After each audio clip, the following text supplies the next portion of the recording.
أعوذ بالله من الشيطان الرجيم. بسم الله الرحمن الرحيم. رب اشرح لي صدري ويسر لي أمري واحلل عقدة من لساني يفقه قولي. رب زدني علما. اللهم فقهنا في الدين آمین. اللهم صل علی محمد وعلی آل محمد.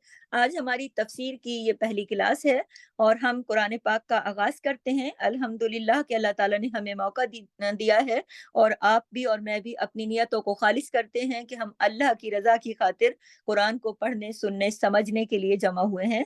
تو اللہ کی رضا کی خاطر اور اللہ تعالیٰ سے قبول فرمائے اور ہمیں اس میں استقامت عطا کرے.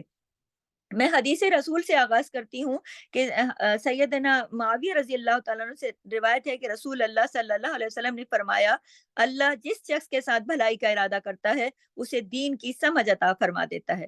تو الحمدللہ کہ اللہ پاک نے ہم سب کو چنا ہے اور ہم سب ان خوش نصیبوں میں شامل ہیں کہ جن کو اللہ تعالیٰ نے دین کو سیکھنے کا، قرآن کو پڑھنے کا موقع دیا. اور اگر ہم سیکھیں گے تو انشاءاللہ تعالیٰ ہماری دعا ہے کہ اللہ ہمیں عمل کی توفیق بھی دے اور ہم اسے آگے بھی بڑھائیں. تو اللہ تعالیٰ اس سارے عمل میں ہماری نیتوں کو فقط اللہ کی رضا کے لیے اور مزید بھی خالص رکھے اور خالص کر دے اور ہمیشہ خالص رکھے. ایک اور بات اور اہم نصیحت بھی میں آپ سے کروں گی کہ دیکھیے زندگی بہت مختصر ہے اور بار بار ملنے والی چیز نہیں ہے.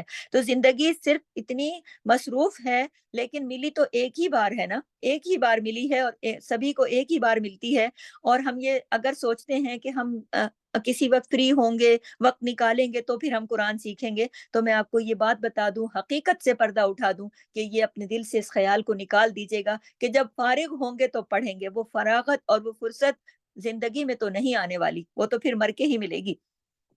تو یاد رکھیے کہ وہ فارغ دن اس دنیا میں اب کبھی نہیں آتے. تو مرنے کے بعد جب آئیں گے تو پھر کس کام کے، پھر تو عمل کی کتاب بند ہو چکی ہوگی. تو لہٰذا اس قرآن کو پڑھنے سننے سمجھنے کے لیے اسی مصروف ترین زندگی سے ہی وقت نکالنا ہے. اور یہی اللہ تعالیٰ دیکھتا ہے ہم سے، کوشش ہماری دیکھتا ہے اللہ تعالیٰ کہ یہی ہمارا امتحان ہے. اور یہ سب چیزیں جو اللہ تعالیٰ نے ہمارے ساتھ اس دنیا میں لگائی ہیں، اور پھر قرآن کی تلاوت اور پھر ساتھ کو قرآن کو سمجھنا پڑھنا، اللہ کو پتہ ہے ہمارا وقت، ہماری قوت صلاحیت سب. تو اللہ ہماری کوششوں کو دیکھتا ہے، اسی پر اپنے بندوں کو چنتا ہے. تو اپنی کوششوں میں تیزی لانا ہے آپ سب کو، ٹھیک ہے. تو قرآن مجید کا آغاز جو ہے وہ سورت الفاتحہ سے ہوتا ہے. اور الفاتحہ جو ہے ہم قرآن پاک کی پہلی صورت ہے. تو تھوڑا سا میں آداب پہ دوبارہ روشنی ڈال دیتی ہوں. قرآن پڑھنے کے آداب میں یہ ہے کہ آغاز جو ہے وہ تعوذ سے کیا جاتا ہے. اعوذ باللہ من الشیطان الرجیم.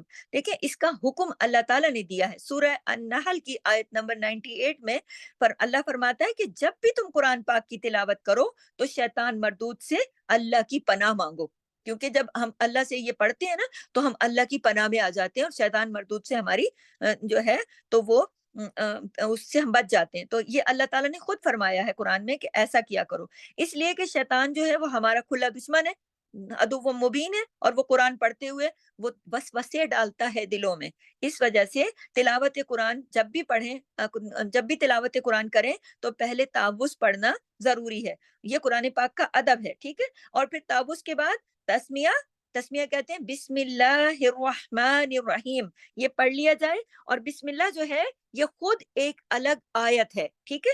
یہ صرف قرآن کی ایک سورہ ایسی ہے، سورہ التوبہ، اس کے علاوہ تمام سورتوں سے پہلے اس کا پڑھنا بھی ضروری ہے. ہر کام شروع کرنے سے پہلے اللہ کا نام لینا ضروری ہے. اور قرآن پاک میں بھی اس کی دلیل موجود ہے کہ اقرأ بسم ربک الذی خلق، پڑھیے اللہ کے نام سے. اور ایک اور دلیل بھی ہے نا کہ بسم اللہ دیکھیں کہ ہر آیت سے پہلے خود لکھی ہوئی ہے. اور قرآن پاک میں 114 صورتیں ہیں جبکہ 113 صورتوں سے پہلے بسم اللہ لکھی ہوئی ہے. صرف ایک سورت التوبہ سے پہلے نہیں لکھی ہوئی، ٹھیک ہے. تو اور یہ جو بسم اللہ الرحمن الرحیم ہے یہ کسی بھی صورت کا حصہ نہیں ہے، کسی صورت کا حصہ نہیں بلکہ خود ایک مستقل آیت ہے.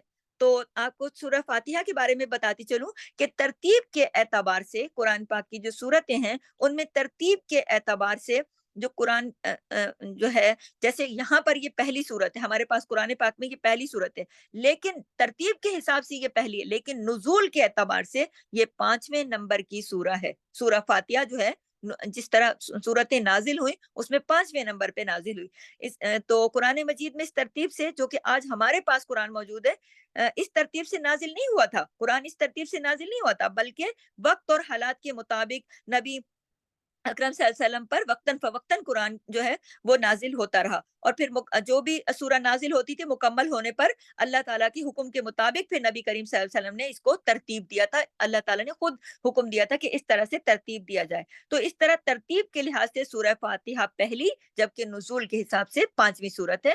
الفاتحہ کے مطلب ہوتے ہیں کھولنے والی، آغاز کرنے والی، اوپننگ والی، ابتدا والی. ٹھیک ہے. اور اس کے اور بھی بہت سارے نام ہیں، جیسے سورہ شفا اس کا نام ہے، کیونکہ یہ شفا دینے والی صورت ہے. اس کو پڑھ کر اگر مریضوں کو دم کیا جائے، اللہ تعالیٰ شفا دے دیتے ہیں. اس کا نام الصلاح بھی ہے، کیونکہ اس کے بغیر نماز ہی مکمل نہیں ہوتی. یہ ہر نماز کی ہر رکعت میں سورہ فاتحہ تو لازمی پڑھی جاتی ہے. اس کا نام ام القرآن بھی ہے، یعنی قرآن کی ماں ہے. پھر اس کو سبع المثانی بھی کہتے ہیں، یعنی 7 آیات ہیں نا اس کی، 7 بار، اور بار بار یہ دہرائی بھی جاتی ہے. ایک تو اس کی 7 آیات ہیں، اور ہر نماز میں یہ بار بار ہر آیت، ہر رکعت میں دہرائی بھی جاتی ہے. تو دیکھیں یہ محبت کی علامت ہے کہ اس کے اتنے سارے نام ہیں. آپ اپنی زندگی میں بھی دیکھیے نا کہ جن لوگوں سے، بچوں سے، یا جہاں ہم پیار کرتے ہیں وہاں پیار کے نام الگ رکھ دیتے ہیں، بہت سارے ناموں سے پکارتے ہیں. جیسے جیسے ہم اپنے بچوں کو یا کسی بھی محبت کی نظر سے ہم دیکھتے ہیں چیزوں کو یا لوگوں کو، تو ہم اس کے مطابق اس کو نام دے دیتے ہیں. تو یہ سورہ بڑی محبوب سورہ ہے کہ اس کو اتنے سارے ناموں سے پکارا گیا. یہ بہت عظمت والی اور بہت ہی بابرکت سورہ ہے، اور یہ نماز میں فرض کی گئی. آپ یہ دیکھیے اس کی عظمت اور اس کی اہمیت دیکھیے کہ نماز میں فرض کی گئی، اس کے بغیر تو نماز ہی نہیں ہوتی. ہاں. تو اس کے نزول کے بارے میں حدیث شریف میں آتا ہے کہ عبداللہ بن عباس سے روایت ہے کہ محمد صلی اللہ علیہ وسلم بیٹھے ہوئے تھے، اور جبریل علیہ السلام بھی آپ کے پاس بیٹھے ہوئے تھے. تو جبرائیل علیہ السلام نے اچانک اوپر دیکھا، آسمان کا دروازہ کھلنے کی آواز انہیں جیسی ہی آئی، انہوں نے آنکھیں اٹھائیں، اوپر دیکھا، فرمایا یہ تو آسمان کا وہ دروازہ کھلا ہے جو اس سے پہلے کبھی بھی نہیں کھلا تھا. پھر اس میں سے ایک فرشتہ اترا اور رسول اللہ صلی اللہ علیہ وسلم کے پاس آیا اور کہنے لگا آپ کو مبارک ہو، تو آپ کو 2 نور عطا فرمائے گئے ہیں جو آپ صلی اللہ علیہ وسلم سے پہلے کسی بھی نبی کو نہیں دیے گئے. اور جبرائیل علیہ السلام نے پھر نبی پاک کو یہ بتایا کہ یہ وہ فرشتہ ہے جو آج سے پہلے کبھی بھی زمین پر نہیں آیا، اس سے قبل کبھی بھی یہ فرشتہ زمین پر نہیں آیا، اور وہ فرشتہ آج پہلی بار آیا ہے اور آپ کے لیے یہ خوشخبری لایا ہے، اور وہ 2 نور لایا ہے. اور وہ 2 نور کون سے تھے؟ نور نمبر 1 سورہ الفاتحہ، اور نور نمبر 2 سورہ البقرہ کی آخری 2 آیات. یہ سب دونوں اکٹھی دونوں چیزیں نازل ہوئی تھی. ٹھیک ہے. تو اب ہم سورہ فاتحہ کی طرف آتے ہیں. بسم اللہ الرحمن الرحیم. الحمد، الحمد. دیکھیں ال کا جو یہ لفظ لگا ہوا ہے نا، ال، یہ کسی خاص چیز کے لیے، خاص اسم کے لیے ہوتا ہے، خاص خاص چیز کے لیے. جیسے تو جو عام چیز ہوتی ہے اس کے ساتھ ال نہیں لگا ہوتا، خاص چیز کے ساتھ ال لگا ہوتا ہے. اور حمد جو ہے وہ سب تعریف، حمد کہتے ہیں سب تعریف. اور حمد اور تعریف کا فرق یہ ہے کہ ہم جو ہے نا ان سب چیزوں کی جو تعریف ہم نے کی کرتے ہیں، جو اللہ نے ہمیں چیزیں دی ہیں، ہم تعریف کرتے ہیں تو یہ شکر ہوتا ہے نا. اور ایسی چیز پر شکر کے جس سے ہم براہ راست فائدہ اٹھاتے ہیں، تو یہ پھر حمد بھی ہے. حمد اور شکر میں فرق پتہ چلتا ہے نا کہ ہم فائدہ اٹھاتے ہیں پھر اللہ کا شکر کرتے ہیں، حمد کرتے ہیں، یہ حمد جو ہے پھر شکر ہے. تو اللہ کی تعریف جو ہوتی ہے نا اس کو حمد کہتے ہیں.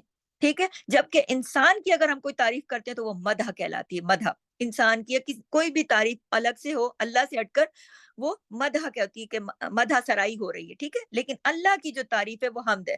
اور جیسی تعریف حمد اللہ کی ہوتی ہے اور کسی کی ہو ہی نہیں سکتی. اللہ کی ذات مکمل ہے، پرفیکٹ ہے، لہٰذا اس کی تعریف، اس کی حمد بھی مکمل ہے، پرفیکٹ ہے. باقی سب انسان تو مکمل ہے ہی نہیں، پرفیکٹ ہے ہی نہیں، لہٰذا ان کی تعریف بھی نہیں، ان کی تعریف بھی اس جیسی نہیں جیسی اللہ کی تعریف.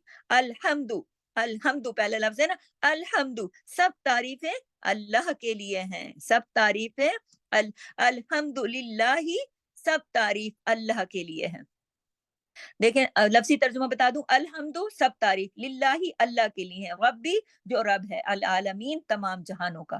یعنی الحمد سب تعریف کس کے لیے؟ اللہ کے لیے ہے. اللہ الہ ہے. الہ کا کیا مطلب ہے؟ الہ کا مطلب ہے حیران کر دینا.